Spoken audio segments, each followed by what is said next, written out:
This isn't exactly how I expected my relationship with you to end.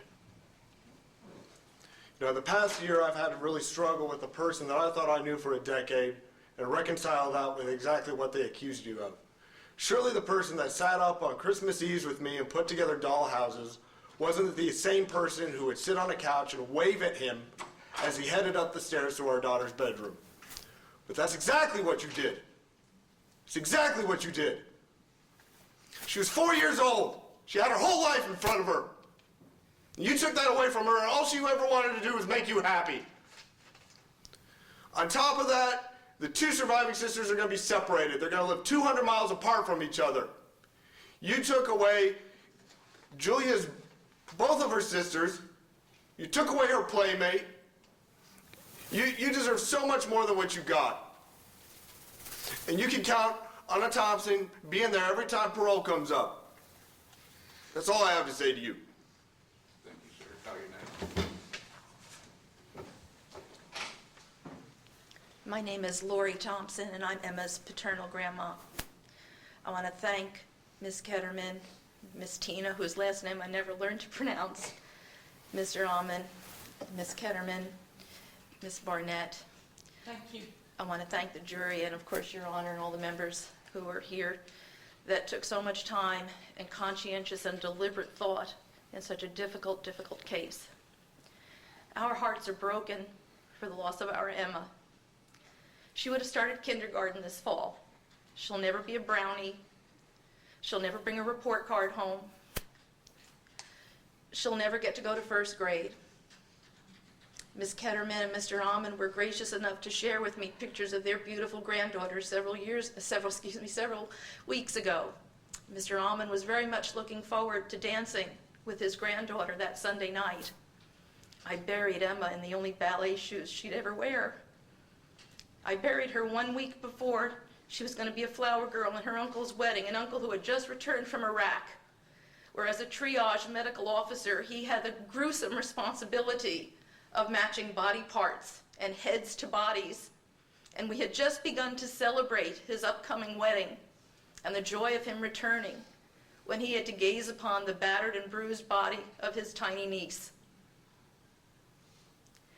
I have a degree in theology, a master's from St. Mary's Seminary School of Theology at the University of St. Thomas, and I teach theology, and so I've had to struggle a great deal with the morality of this case and the issues involved. I welcomed Abigail into my home. Her birthday cards, her Mother's Day cards never said to my daughter-in-law. They always said to my daughter. But yet Abby didn't want any part of our family. She didn't want to be married, and she was tired of being a mom. Her children were an encumbrance to her and to her social life and to the lifestyle she wanted to enjoy. The Abigail we see here today is not the Abigail with the burgundy hair, the black stripes, the pink stripes in her hair, or the nose ring.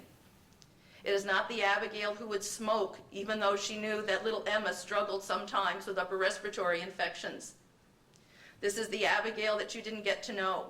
The Abigail who defiantly left a pool ladder in the 4-foot deep above ground swimming pool, and when I called to her attention the risk of it, she proceeded to prop open the backyard gate so that other children could come in too. I don't boast about my degrees, but theology is important to me, morality is important to me, religion is important to me, and my faith is important to me.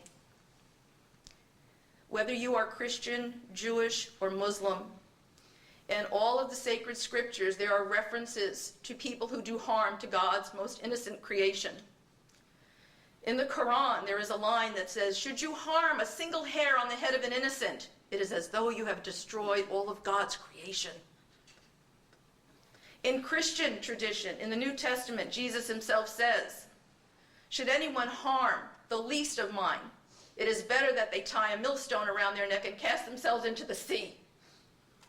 And in Hebrew literature, in the book of Solomon, where two women fight over a child, Solomon can't decide which one is his to give to the woman.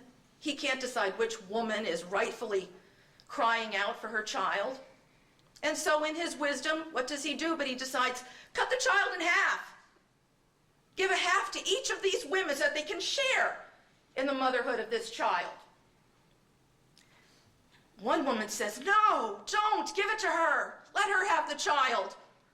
The other woman says, "Oh, cut it in half. Let's each share." Abigail literally cut her child in half. Emma had a split lip, a fractured skull, a severed pancreas, and because she went out of the house, she felt she would not be held accountable for it. She is not the victim that the defense attorneys would like us to believe she is. She is a perpetrator, an enabler, and an accomplice in the death of her daughter. And as difficult as it is for me as a grandma to say that, as difficult as it is to hold my grieving son in my arms when he sobbed over the casket of his daughter, I am morally bound to thank everyone for the difficult choice they made. Emma was, in her pop-pop's eyes, the world-famous Emma. It was a nickname he had for her.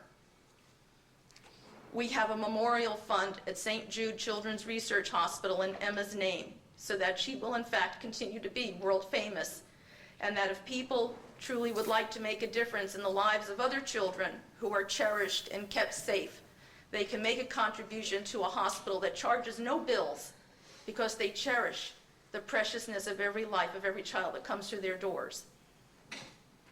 We won't get to dance at Emma's wedding. We won't get to see her go to her prom. We won't get to see her graduate from high school, and we'll never know what greatness could have come from that little person who was so artistic and so full of life. But again, I thank you all for the time and the conscientiousness that you have given to this case, the deliberateness with which you have prepared, and the thought that you have given to your verdict this afternoon. Thank you. Excuse me.